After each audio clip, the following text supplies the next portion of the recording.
Hello everyone, welcome to G Center. दोस्तों कैसे आप सब? उम्मीद है आप सब अच्छे हुए। चलिए कंटिन्यू करते हैं। प्रैक्टिस टेस्ट सीरीज हमारी चल रही है, तो प्रीवियस ईयर क्वेश्चन सॉल्व करने वाले हैं। काफ़ी इंपॉर्टेंट है।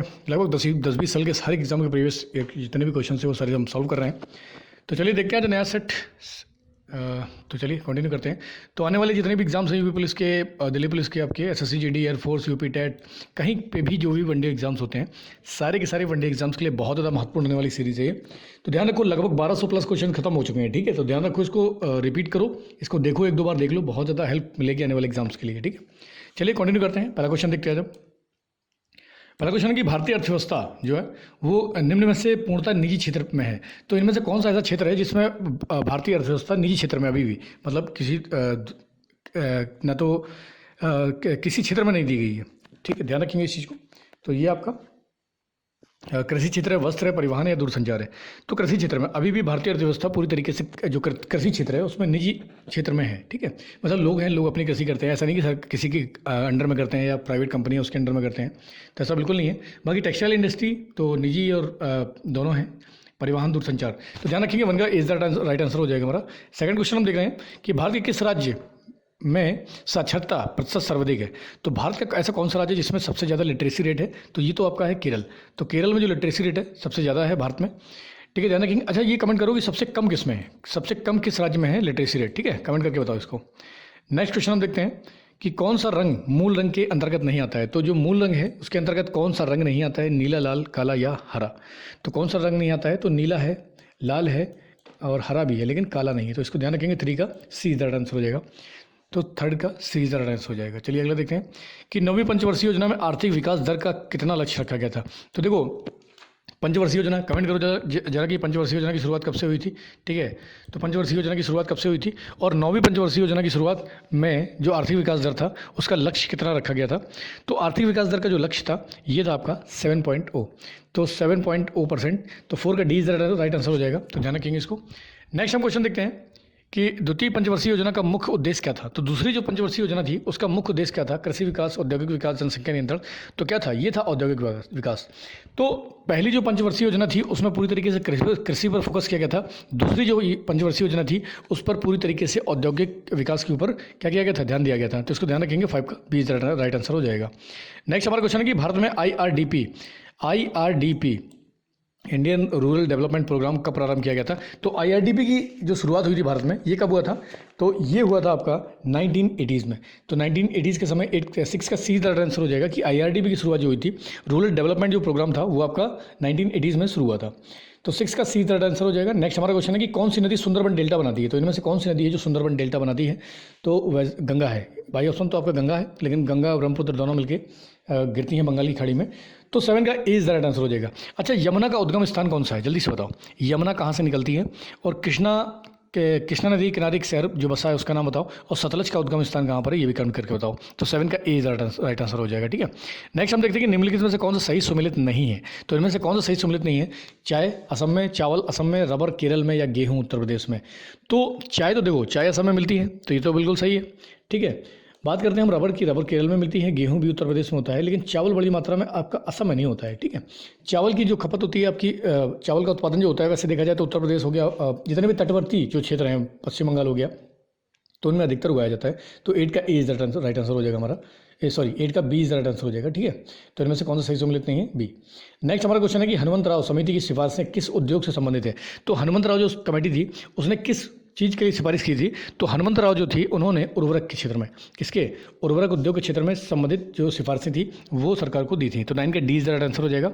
अच्छा, चीनी के उत्पादन में दुनिया में पहला स्थान किसका है? और भारत में चीनी के उत्पादन में प्रथम स्थान पर कौन सा राज्य है? 2 क्वेश्चन है, बहुत इंपॉर्टेंट है, करके बताओ। अभी हाल में FTTI फिल्म उद्योग से संबंधित FTTI के नए अध्यक्ष कौन बनाए गए ये भी कमेंट करके बताओ। ठीक है, तो 9 का डी इज राइट आंसर हो जाएगा हमारा। नेक्स्ट हम देखते हैं कि द इनसाइडर पुस्तक के लेखक कौन है। तो द इनसाइडर बुक किसने लिखी है? काफ़ी इंपॉर्टेंट बुक है, बहुत बार एग्जाम में इसको पूछा गया है। तो ये बुक किसकी है? ये है आपकी नरसिम्हा राव जी की। किसकी है? Narasimha Rao, the insider. ठीक है, इसको ध्यान रखेंगे, द इनसाइडर। तो 10 का सी इज राइट आंसर हो जाएगा हमारा। नेक्स्ट हमारा क्वेश्चन है कि माई लाइफ स्ट्रगल। तो माई लाइफ स्ट्रगल ये बुक किसकी है? महात्मा गांधी, राजीव गांधी या आपका इंदिरा गांधी या सीमांत गांधी। तो जल्दी बताएंगे किसकी है? तो सीमांत गांधी किसको कहा जाता है? खान अब्दुल गफ्फार खान को। तो इसको ध्यान रखेंगे, 11 का डी ज़रा आंसर हो जाएगा। सीमांत Gandhi my life struggle book के लेखक हैं, ठीक है। नेक्स्ट हमारा क्वेश्चन है कि भैंसा सिंगी नामक जो जनजाति है वो किस राज्य में पाई जाती है? तो भैंसा सिंगी नामक जो जनजाति है ये आपकी नागालैंड में पाई जाती है, ठीक है। अच्छा, नागालैंड का एक जो फेस्टिवल है, बहुत इंपॉर्टेंट फेस्टिवल है, बहुत बार एग्जाम में पूछा जाता है, तो उस फेस्टिवल का नाम बताओ, ठीक है। असम की राजधानी दिसपुर है, बिहार की पटना है, और मिजोरम की राजधानी क्या है बताओ? मिजोरम की आइजोल, ठीक है। ध्यान रखेंगे 12 का डी राइट आंसर हो जाएगा। नेक्स्ट हमारा क्वेश्चन है कि बिहार का स्थापना दिवस, तो बिहार अपना स्थापना दिवस कब मनाता है? तो बिहार का स्थापना दिवस होता है 1 अप्रैल को। तो 13 का डी राइट आंसर हो जाएगा, ठीक है। अगला देखते हैं हम कि भारत रत्न से संबंधित प्रथम व्यक्ति कौन था? तो भारत रत्न से संबंधित प्रथम व्यक्ति कौन थे? तो राधाकृष्णन थे, जवाहरलाल नेहरू थे, राजा गोपालाचारी। तो भारत रत्न से सम्मानित जो प्रथम व्यक्ति थे ये थे आपके राजा गोपालाचारी। 14 का सी राइट आंसर हो जाएगा। नेक्स्ट हम देखते हैं कि अच्छा, यहाँ पर जो राजेंद्र प्रसाद है संविधान सभा की स्थायी अध्यक्ष थे ये। जवाहरलाल नेहरू ने उद्देश्य प्रस्ताव पारित किया था। और राधाकृष्णन कौन थे? हमारे पहले शिक्षा मंत्री। नहीं, राधाकृष्णन कौन थे? कमेंट करके बताओ कौन से नंबर के ये राष्ट्रपति रहे हैं या उपराष्ट्रपति रहे हैं। तो 14 का सी राइट आंसर हो जाएगा हमारा। नेक्स्ट हम क्वेश्चन देखते हैं कि फिल्म टाइटैनिक के एडिटर कौन थे? तो ये थे आपके जेम्स कैमरॉन। तो जेम्स कैमरॉन टाइटैनिक के एडिटर थे। तो इसको ध्यान रखेंगे, बहुत इंपॉर्टेंट फिल्म थी। और ऐसा बोला जाता है कि टाइटैनिक, अच्छा ये बताओ कि टाइटैनिक डूबा कब था? तो टाइटैनिक सिंक कब हुआ था? तो ये कमेंट करके बताओ, ठीक है। नेक्स्ट हम देखते हैं, तो उसको बोला गया था कि अनसिंकेबल है, लेकिन वो क्या हुआ कि एक समय पे आके डूब गया था। तो आइसबर्ग था, तो आइसबर्ग की टक्कर लगी थी जिसकी वजह से वो डूब गया था। अच्छा ये बताओ कि बर्फ़ का जो हिस्सा होता है, बर्फ़ का कितना परसेंट जो हिस्सा होता है वो पानी से नीचे होता है और कितना प्रतिशत ऊपर होता है? तो काफ़ी इंपॉर्टेंट पॉइंट है ये। और जेम्स कैमरून के द्वारा इस पिक्चर का निर्माण किया गया था और अपने समय में उसने बहुत ज़्यादा क्या किया था, बहुत ज़्यादा पैसे बनाए थे, ठीक है। 15 का 20 राइट आंसर हो जाएगा। नेक्स्ट हमारा क्वेश्चन है कि निम्नलिखित में से कौन सा सही सम्मिलित नहीं है? थल सेना दिवस 15 जनवरी, वायुसेना दिवस 8 अक्टूबर को, नौसेना दिवस 4 अक्टूबर को, या शिक्षक दिवस 5 नवंबर को। तो क्या शिक्षक दिवस 5 नवंबर को होता है? शिक्षक दिवस आपका कब होता है? ये होता है आपका, कब होता है जल्दी बताइए। टीचर्स डे कब होता है? ये सितंबर में होता है, 5 सितंबर, ठीक है। तो 16 का डी राइट आंसर हो जाएगा, बाकी तीनों सही है। नेक्स्ट हम क्वेश्चन देखते हैं कि अंडे में कौन सा विटामिन नहीं होता है? तो अंडे में कौन सा विटामिन नहीं होता है? ए बी सी डी, कौन सा विटामिन नहीं पाया जाता है? तो अंडे में सी नहीं पाया जाता है। तो इसको ध्यान रखेंगे, ए बी डी ये तो पाए जाते हैं लेकिन सी नहीं पाया जाता है। 17 का सी राइट आंसर हो जाएगा। अच्छा, विटामिन डी की कमी से कौन सा रोग होता है? विटामिन ए की कमी से कौन सा होता है? विटामिन बी की कमी से कौन सा रोग होता है? जल्दी से कमेंट करके बताओ। तो 17 का सी राइट आंसर हो जाएगा हमारा। नेक्स्ट हमारा क्वेश्चन है कि पदार्थ का सबसे छोटा कण जो स्वतंत्र रूप से अस्तित्व में रह सकता है, जिसमें मूल पदार्थ के सभी गुण मौजूद रहते हैं, उसे क्या कहते हैं? उसे हम क्या कहते हैं? उसे हम अणु कहते हैं। क्या कहते हैं? अणु कहते हैं, एटम, ठीक है। काफ़ी इंपॉर्टेंट पॉइंट है।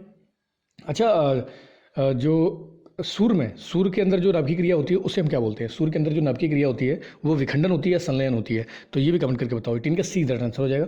नेक्स्ट हम क्वेश्चन देखते हैं कि विश्व में कार्बन डाइऑक्साइड का सबसे बड़ा उत्सर्जक देश कौन सा है? तो दुनिया में सबसे ज़्यादा कार्बन डाइऑक्साइड का उत्सर्जन कौन करता है, जो दुनिया को ज्ञान देता है? ये है आपका संयुक्त राज्य अमेरिका। 19 का डी राइट आंसर हो जाएगा, ठीक है। तो एक एस्टिमेट, एक डेटा के हिसाब से भारत के 25 घरों में जितनी बिजली का यूज़ होता है उतना अमेरिका के एक घर में होता है। तो बहुत बड़ी मात्रा में कार्बन डाइऑक्साइड का उत्सर्जन करते हैं।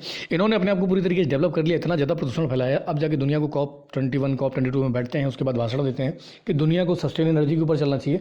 नहीं, चलना चाहिए, अच्छी बात है, लेकिन कहीं ना कहीं डेवलपिंग कंट्री के ऊपर ध्यान देना चाहिए भाई। इनको तो क्रेडिट जैसे फंड बनाया गया, कार्बन फंड बनाया गया, उसके तहत इनको काफ़ी पैसा और टेक्नोलॉजी देनी चाहिए, लेकिन बस टेक्नोलॉजी देने में हमेशा पीछे रहते हैं, बस ज्ञान देने में बहुत आगे रहते हैं। तो 19 का डी राइट आंसर हो जाएगा हमारा, ठीक है, संयुक्त राज्य अमेरिका। आगे हम बात करते हैं, भारत ने नेट जीरो एमिशन का लक्ष्य रखा है। भारत ने जो नेट जीरो कार्बन एमिशन का लक्ष्य रखा है, ये कितना रखा है, कब तक का रखा है, इसको कमेंट करके बताओ। तो 19 का डी राइट आंसर हो जाएगा। नेक्स्ट हम बात करते हैं कि निम्नलिखित में से कौन सा मानव के लिए उपयोगी है?